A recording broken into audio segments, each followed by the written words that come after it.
Chapter 7. The Interrogation of Hiram Tolliver. Still unconscious, Mr. Tolliver slumped heavily in a shoddy old chair. His hands were bound with rope, his feet tied with some loose string. The kids huddled in a circle, discussing their plan. One thing was certain, they couldn't just let Mr. Tolliver go. They needed to know what he was doing in Luca's house. After some deliberation, it was decided.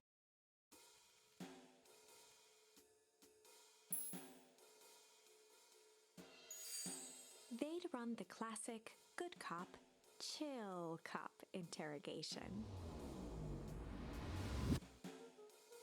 I'll handle this. Just gotta play it cool. Luca walked calmly to the light switch, flicking it off and on a few times. Mr. Tolliver shook his head, gathering his wits. Golly, I sure got my bell wrong. He looked over to find Luca, who returned a calming grin. Sorry, Mr. Tolliver. This was all a big mistake.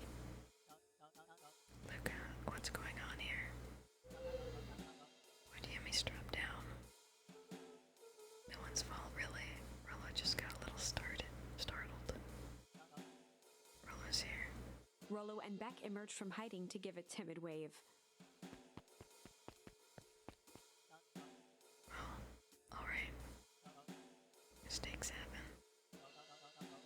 You kids gave all Hiram a good scare. Let's just get me out of these ropes and call it even. Luca glanced over to Rollo and Beck, who replied with skeptical looks. Mr. Tolliver, why are you in my grand's basement? I'm here to help, of course. Help with what? What's my gran up to? If you'll just cut me loose, I can show you. How do I know we can trust you? Mr. Tolliver exhaled with disappointment. Luca, have I ever done wrong by you? No. And since your gran moved to town, haven't I been nothing but welcoming? Yeah. So why would I turn my back on your family now? It's just...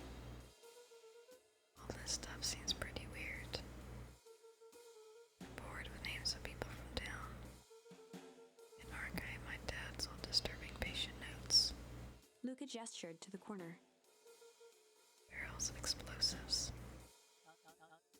I can explain everything. You just need to untie me.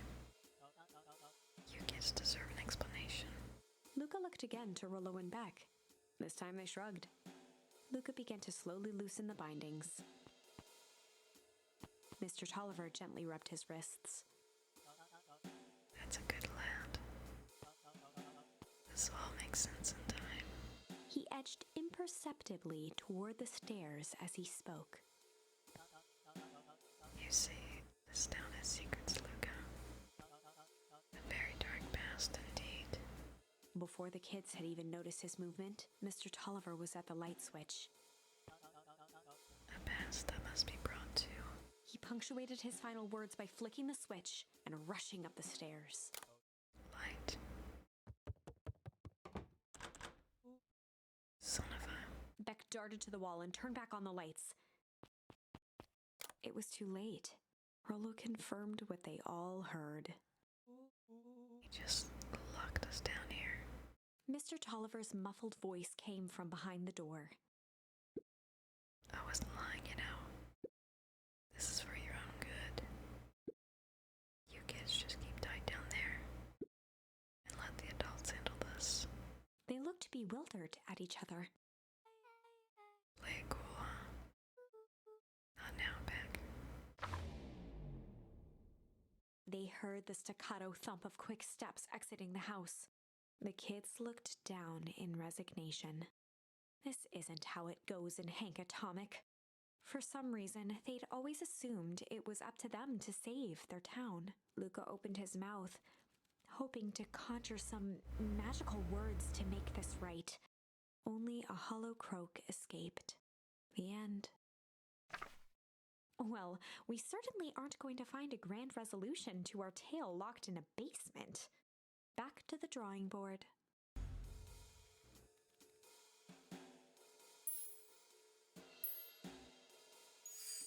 They'd run the classic good cop, hard cop interrogation.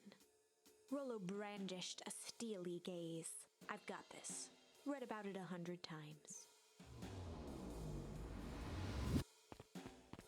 Rollo swaggered past the chair which propped up the slumping Hiram Tolliver. Without even looking at his captive, he began with a long, blustery drawl. Well, Mr. Tolliver. Mr. Tolliver remained motionless. Rollo spun around to face him. He'd clearly expected to rouse Mr. Tolliver with his booming voice. Mr. Tolliver. Beck and Luca gave each other an unsure glance. Rollo slammed his fist on the table. I said, Mr. Tolliver. He grabbed the table lamp and beamed it onto the unconscious face.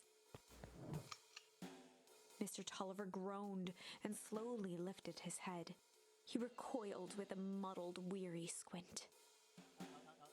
What in the world? The chair wobbled as he attempted to straighten up. Who's there? Mr. Tolliver could only make out rough shapes through the glaring light.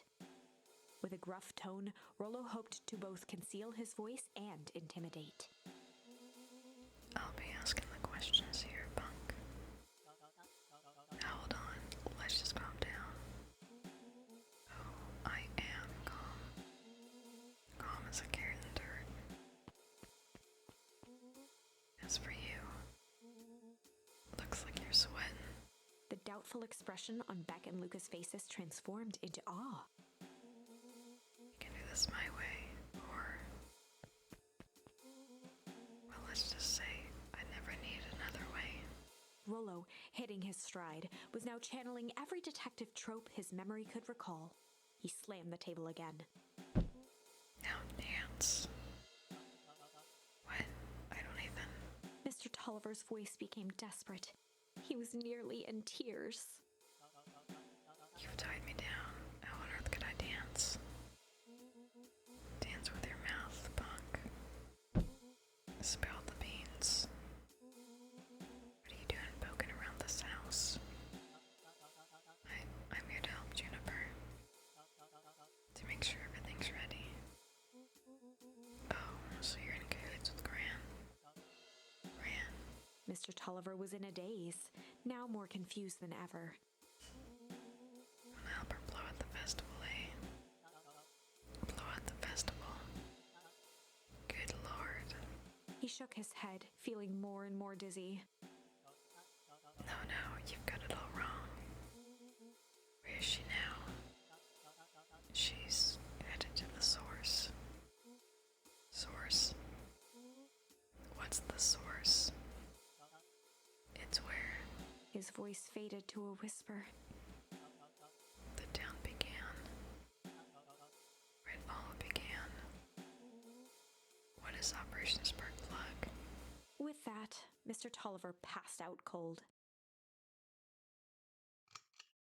Rollo swung around with a repentant grimace. Damn, Rollo. I think he went a little too hard on him. What did he say about the source? It's where the town began. We need more information. Yeah, but we'd better not push Mr. Tolliver any further. Is there anyone else who might know more? What about the History Museum? It just got set up for the festival. Nah, that tent was put up by the Valentines. Everything they do is just a bunch of fluff to glorify themselves. Is there anything more reliable? The library. If there's any information about this source thing, God, who can help us find it? Let's go get some answers.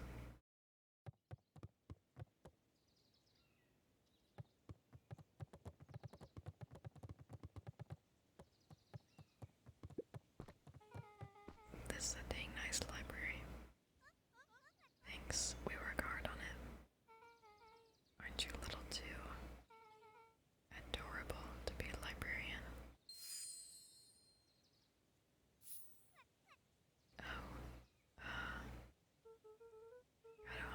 here so much, eventually they gave us a set of keys. I just keep an eye on the place for Miss Novak sometimes. They got you working for free.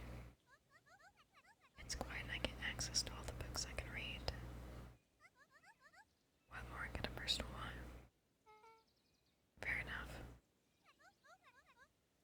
What can I do for you all? We need a favor. I already told you in Rollo. I can't put you any higher on the wait list for the next Halloween comic. And if you're here with more candy, I'll have you know I can't be bought. Hold a personal code of conscience. Actually, we'll look into some research. Now you're speaking my language. What are you looking for?